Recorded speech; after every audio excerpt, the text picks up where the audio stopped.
Hey everybody, Stippling Vaughn, and I'm doing a book review today. It's for Battle Brick Road. I got this a couple months ago.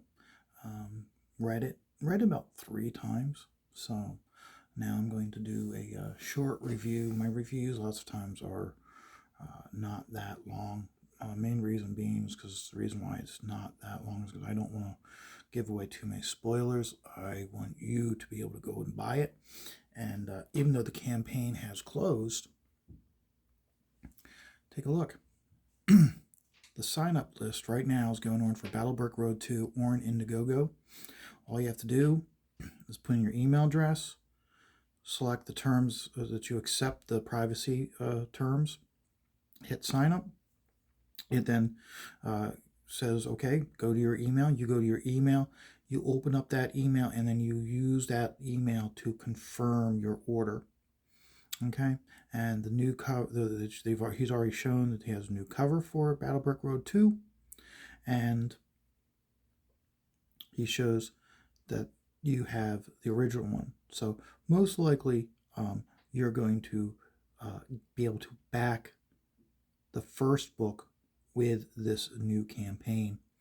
So if you like this review and you're interested enough to go to want Battlebrick Road, it'll be available in the campaign for Battlebrick Road 2.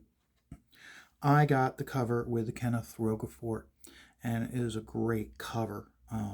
This when I saw it online, I was like, yeah, I want that cover. But then when you have it in your hands, and you can really look at the style and detail of Kenneth Rocafort, I mean, I can understand why some fans of Kenneth Rocafort are so vivacious, and the reason why they call themselves the Rocaforce is, again, this reminds me of the 80s, a little bit of the 90s also, where you would have a artist and they would do the cover and you'd have someone else do the interiors. The perfect example I think of is Mike Zeck, and how he did so many covers for G.I. Joe, and it sold the magazine. I was always buying. As soon as I see there'd be a new G.I. Joe, I'd be snatching it up. Not just because I was a huge G.I. Joe fan as a kid, but also because the cover was just so badass. And this is another one. In fact, they did a spot varnish just on the Scarecrow, the robot, and the flying monkey. There's specifics. I don't know if you can see it. Yeah, there you go. You can see how it's reflecting on the light. But you can see how it reflects higher on. That's a spot varnish. So you can see it. Now, when you first open it up, okay, you have the foreword by the writer, Zeb Hackfield.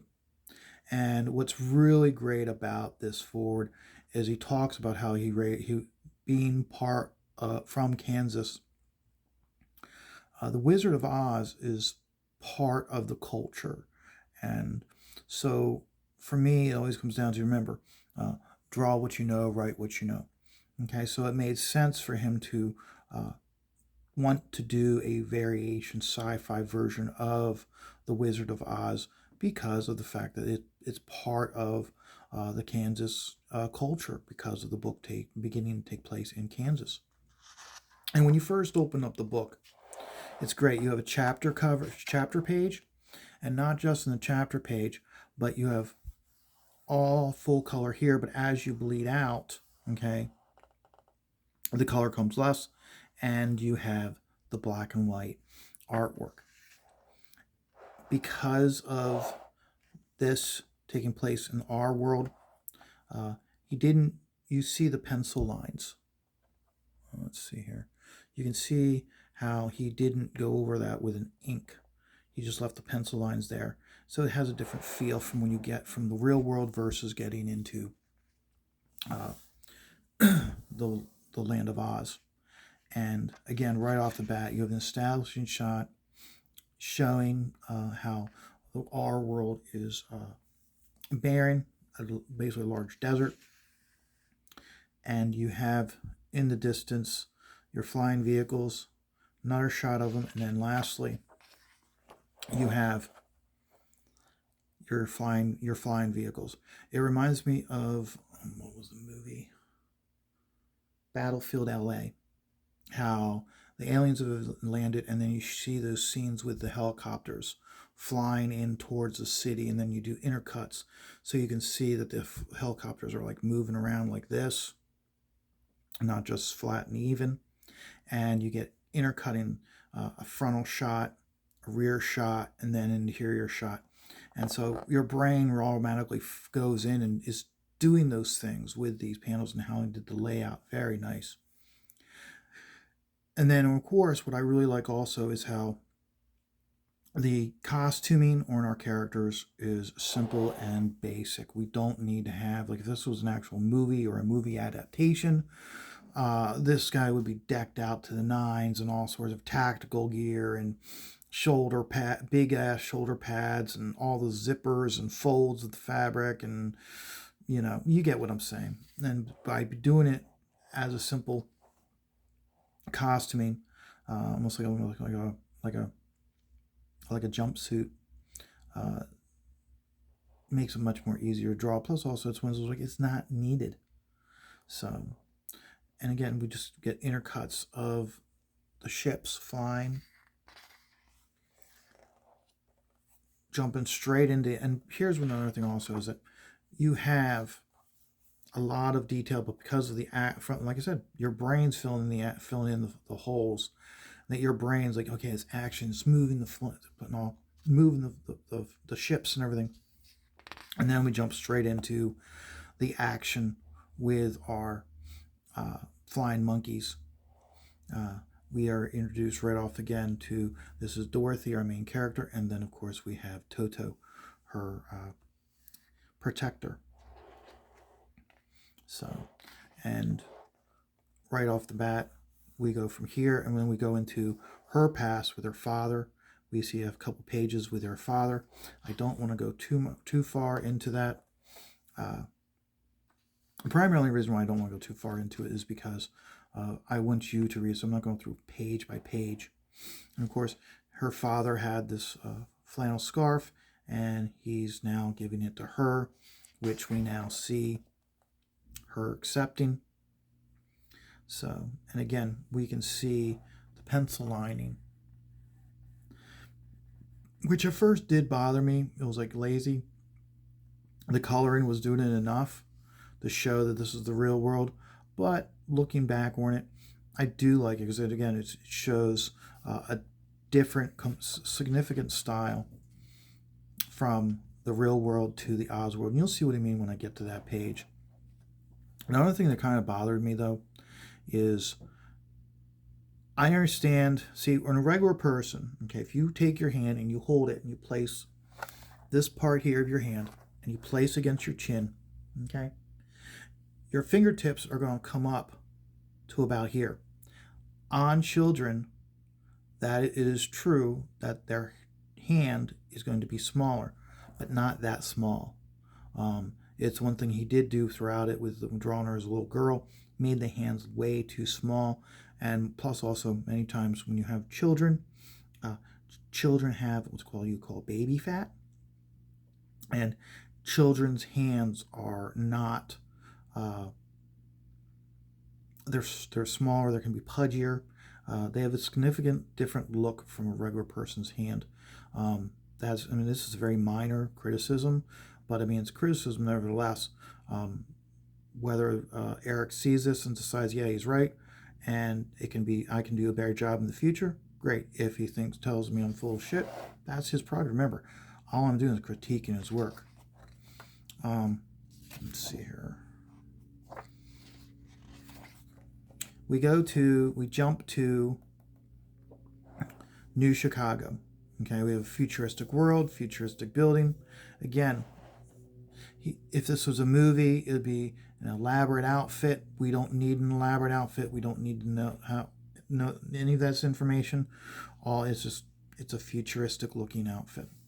And it shows again where Dorothy, okay, is speaking to a man that she refers to as her uncle, and turns out he has information on her father who's missing. He's just acquired it, and now she is going to be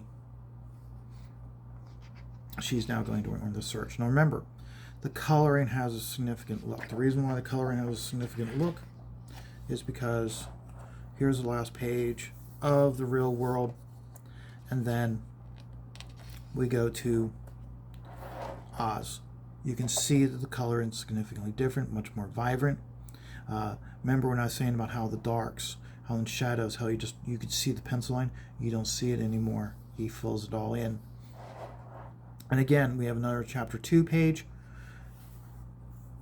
full color. As you go out, color fades, so all you have is the pencil line. Now we're back into the world. Now we're in the world of Oz, and we follow her adventures. And again, I'm not going to go too much further. It is I feel that it is fairly fairly faithful to Oz, but it has been slightly changed. Instead of having the munchkins, these people have been brainwashed and by the witch, or it's not actually a witch, they're referred to as watchers. And she does take out the watcher. I'm not going to go into detail as to what she does to free them from the watcher, but I did want to show you guys this. What I thought was really neat. She goes into this town, and you can see Stokers, and you can see Vaughn's. Okay, so that is Clint Stoker. This is Von Klaus. So he knows them. He talks to them on a regular basis, or on his podcast, or on their podcasts, or on YouTube. So a nice little nod to them. Be in the book. It's always nice to see that. For any layman person, it's just okay, just pick 2 names. But for fans of Eric Weathers, fans of Comicsgate, they get the inside jokes. It's always nice to see those nods and those little Easter eggs. So, and again, I'm not going to go any further than this, because I don't want you to see, all I want you to see is the watcher. So, okay. So, we're introduced to the watcher, okay? Instead of witches, we have watchers, okay? Now, she does, like in the book, she does kill the watcher. And then she goes on a quest for the Battle Brick Road. So, give me a moment. I don't want to show that, don't want to show that, don't want to show that. Okay. So here's where this is going to be the last page I show you in the story. It shows that they're on a brick road. It is gold. And then, so they're following it. She now has allies who are like freedom fighters.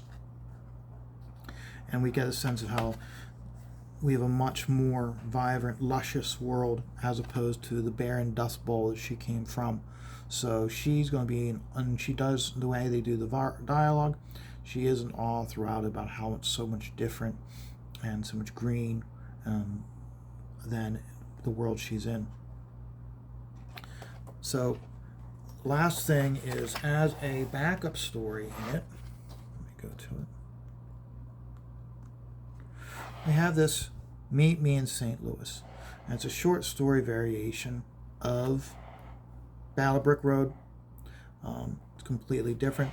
I don't know. I think this might be the guy. Who does 6 a.m. comics. If it is, he did this short story with Zeb. It's cute. I think this is the story that started it.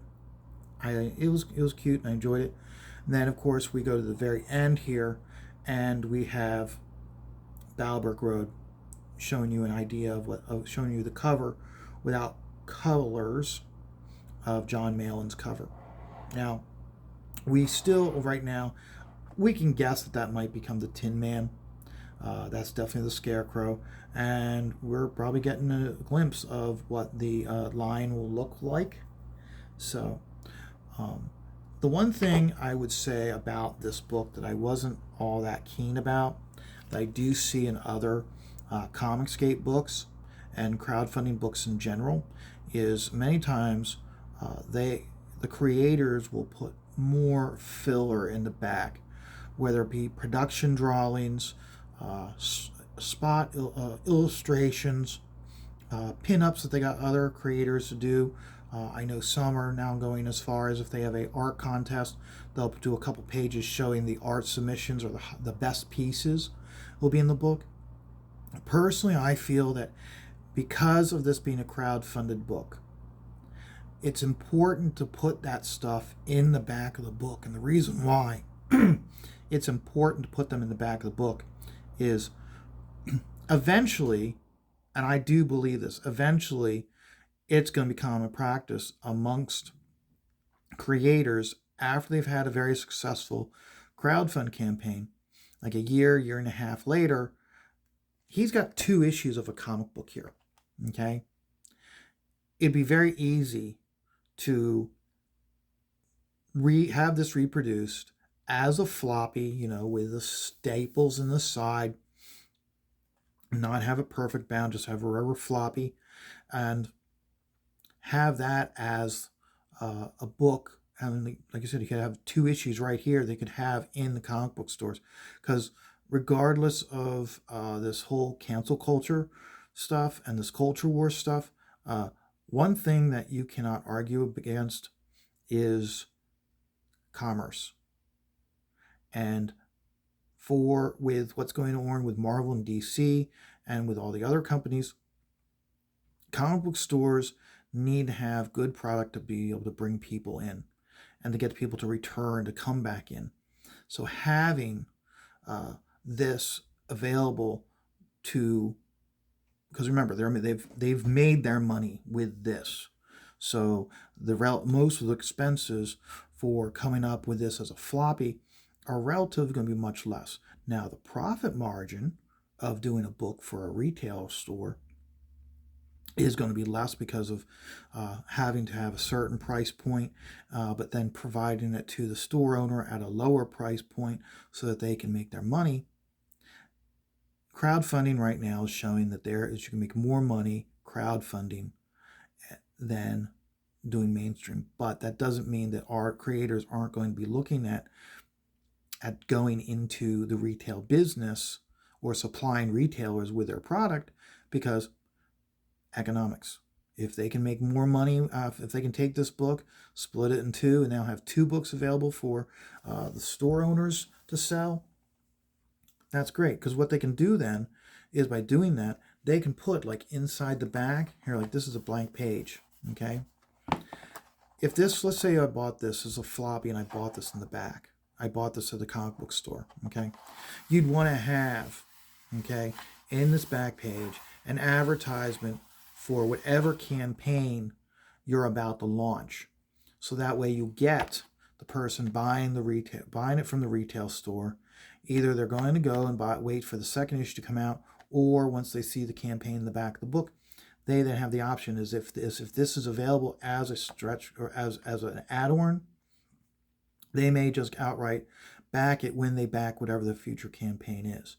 And that's really broadening your advertising for increasing your campaigns. Because remember, with any person who's doing a crowdfunding, okay, one of your primary goals is to be able to get as much funding as possible and get as many backers as possible. Okay, if you're manufacturing 300 books, it's going to cost you this much. But if you have 500 backers, it means you're having at least 500 books being printed. That means your cost per book goes down to here. And if you get to 1,000, it goes to here. If it gets to 2,000, it goes to here. Okay? Your goal is to get this book published as cheaply as possible. So that's why when you're backing these books, it's the reason why it's so important for these creators to have high backer numbers, is they're able to get the costs of the book brought down. They can make a profit. If they're making a profit, it gives them the ability to do additional books, either along the lines of what they're doing or doing something else. Perfect example is Andy Smith with his First Man. Okay, he did First Man 1, he did First Man 2. Okay, I, relatively his print numbers, okay, even though he made more money with this second book, with his second campaign, his print numbers, or if you look at print numbers, were relatively, I think, the same. So what's he's doing? He's switching gears. He's going to do something completely different, so he can have something for people there would be more interest in to back. Because I mean, it's one of those where like I enjoyed First Man, but obviously not everybody's into First Man. That he's not getting the backer numbers like so many other professionals are doing. Okay, I don't want to single Andy out. I think he does great stuff, and I'm looking forward to his Cordrath. What really gets me about the Cordrath is he's really pushing himself with his style, and I kind of hope that when he goes back to First Man, that what I'm seeing in Cordrath, he keeps as his style and uses it in First Man. The one thing, the primary thing I'm seeing is in Cordrath, he's doing a lot more texturing, a lot more cross hatching. I'd like to see more of that. I think it's already taken his artwork to a higher level. I hope that if he does go back to First Man, he takes those things with him, and I think it's going to increase his style. I hope you like this book. I hope you like this review. Remember, this is a review. I am not anything I said. It may be interpreted as being put in the artist or the writer down. It is not. One of the last things that made this book so important to me in backing it and is because this book is not being done by former mainstream artists. It has a cover by a former mainstream artist, but all the interior work is done by people that have not worked in the mainstream. And we're reaching a point right now where I'm believing that artists who aren't going to mainstream are going to have more respectability than those who are mainstream. So, again, I hope you like this review. Remember to back Battle Brick Road 2. It's available. The sign up right now is available on Indiegogo. And until then, I'll see you next time. And remember, life is stressful. Just take it all one die at a time.